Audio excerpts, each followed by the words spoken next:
Ça veut dire quand Dieu parle, ce qu'il dit est la vérité. Quel que soit ce qui s'est passé à tes côtés, quel que soit ce que tu vois ou ce qui se dit, quel que soit ce que tu vis, sache une seule chose, elle ne mentira pas.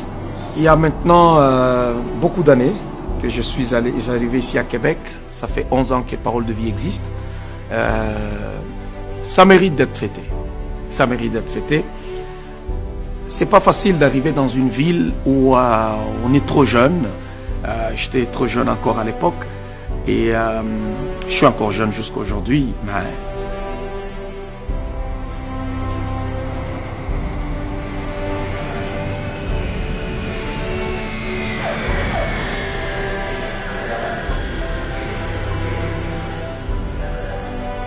tu ne connais personne. Tu arrives dans une ville où tu te dis j'ai une mission, le Seigneur me donne une mission pour parler, pour faire son œuvre. Et tu commences à crier sur la ville, c'était pas facile. D'abord je faisais des rencontres dans des restaurants, et puis après dans des écoles, parce qu'on n'avait pas d'argent pour aller louer une salle, et je n'avais pas aussi des gens. Et quand les choses ont commencé à se former, j'ai eu 4 personnes avec lesquelles je commençais l'œuvre de Dieu. Et aujourd'hui, on est là, Parole de Vie, bien implanté dans la ville, et on est une église de la ville. Voilà pourquoi dans toutes circonstances, même quand je regarde une ville comme le Québec, où tout le monde dit « Oh, c'est compliqué », je sais que dans cette ville, je bâtirai une méga church. Je sais pas ailleurs, mais dans cette ville. Pasteur Paul, votre pasteur, je le connais depuis qu'il est enfant. Et il a grandi sous mes yeux. Je vois le passé de Pasteur Paul et je vois ce qu'il fait maintenant. C'est un homme de Dieu. Être l'église de la ville, ça veut dire que c'est une église qui donne le ton. Et aujourd'hui, on m'appelle l'apôtre de la ville. Ce n'est pas pour rien. C'est une église qui donne le ton. Donc tout le monde veut entendre qu'est-ce qui se passe là-bas. Et puis en même temps, nous avons la vision par rapport à la ville. Parce que Dieu m'a donné la vision de la ville. Dieu ne m'a pas donné la vision de Montréal, de Chicago, de New York, de Toronto, de Saskatchewan ou bien de Trois-Rivières. Le Seigneur m'a parlé de Québec et c'est clair, Québec.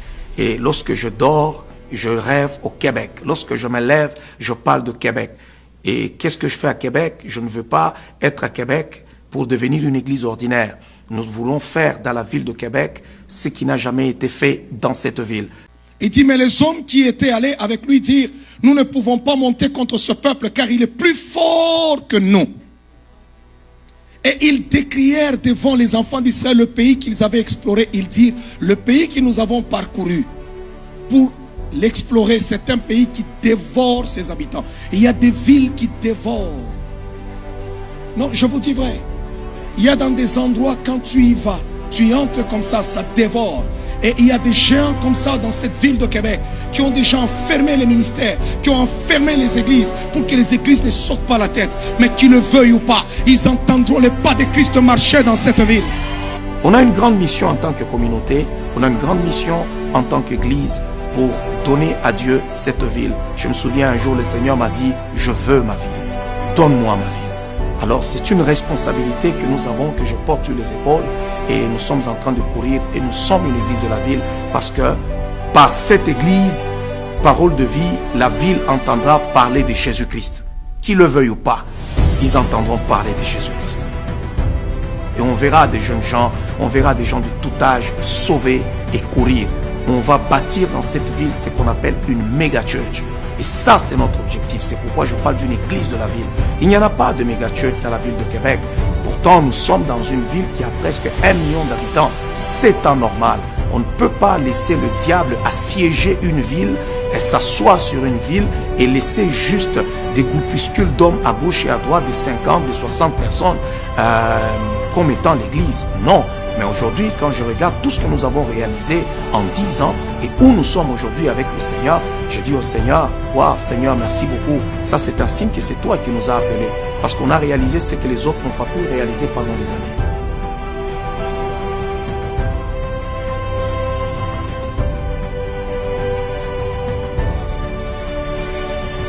Quand vous regardez le pasteur Paul, c'est la réflexion de labeur, le travail qu'il a fait. C'est un homme de sacrifice, un homme qui accepte sa situation. est un homme de vision. C'est un homme qui ne voit pas aujourd'hui, il voit le futur. Et ce qu'on a pu accomplir dans ces 10 dernières années, c'est trop grand. Et je sais que le Seigneur nous amène encore à des choses qui vont nous épater, qui vont nous étonner, puisque la Bible dit les bontés de Dieu ne sont pas épuisées. Donc ce qu'il doit encore nous montrer n'est pas encore épuisé. Dieu ne cessera jamais de nous surprendre.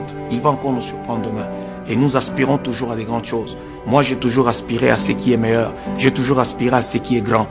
Et quand je regarde ces 10 ans, je regarde d'où on est venu et aujourd'hui où nous sommes avec Dieu, je dis Seigneur, tu es fidèle. Et je peux dire aussi à toutes ces personnes qui sont à côté de moi pendant toutes ces années, que Dieu les bénisse encore de leur loyauté, de leur fidélité. Mais sinon, j'ai vu la fidélité de Dieu, j'ai vu la puissance de Dieu au milieu des combats, au milieu des temps difficiles, au milieu des intempéries. Mais j'ai vu le Seigneur me tenir par son bras. La Bible dit, qui s'élèvera pour moi contre les méchants? Qui s'élèvera pour moi contre ceux qui font le mal? Si l'Éternel n'était pas mon secours, mon âme serait bien vite dans la demeure du silence. Et si je parle encore aujourd'hui dans cette ville, c'est par la main de Dieu, c'est par la puissance de Dieu. Et le Seigneur m'a tenu avec sa main forte et puissante, malgré la haine, la jalousie, les calomnies et tout ce que je sais, je suis toujours aussi fort et plus que même le jour d'autrefois. Et j'ai encore plus d'énergie, j'ai encore la soif de courir encore, même 100 ans encore avec Dieu dans cette ville.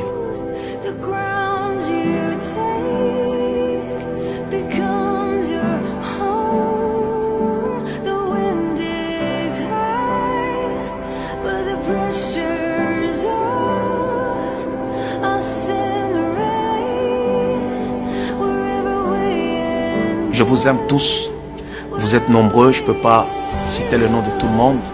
Et chaque jour, Dieu me donne des fils et des filles dans le ministère, des gens qui se greffent à mon ministère pour servir le Seigneur ensemble avec moi. Soyez fermes, soyez solides, marchons pour accomplir, pour écrire une page d'histoire dans cette grande région de la ville de Québec. Lèvons-nous tous ensemble à travers cette conférence pour aller encore évangéliser, aller encore travailler afin de moissonner encore plus d'âmes pour le Seigneur dans cette ville de Québec. Et notre mission, c'est de bâtir maintenant une méga church. Une méga church qui ne sera pas vide, mais qui sera remplie des êtres humains, des âmes qui seront passionnées de Jésus-Christ, des âmes qui seront sauvées dans cette ville, les gens de toute race, les gens de toute communauté, les gens de toute tribu, des gens qui viennent de partout. Vous savez, nous sommes une terre d'accueil et nous devons attirer tout le monde. Alors, que Dieu vous bénisse encore. Nous avons une grande mission qui nous attend. Travaillons ensemble et bâtissons cette méga church. Que la paix de Dieu soit avec vous. Que le Seigneur vous bénisse et bon anniversaire.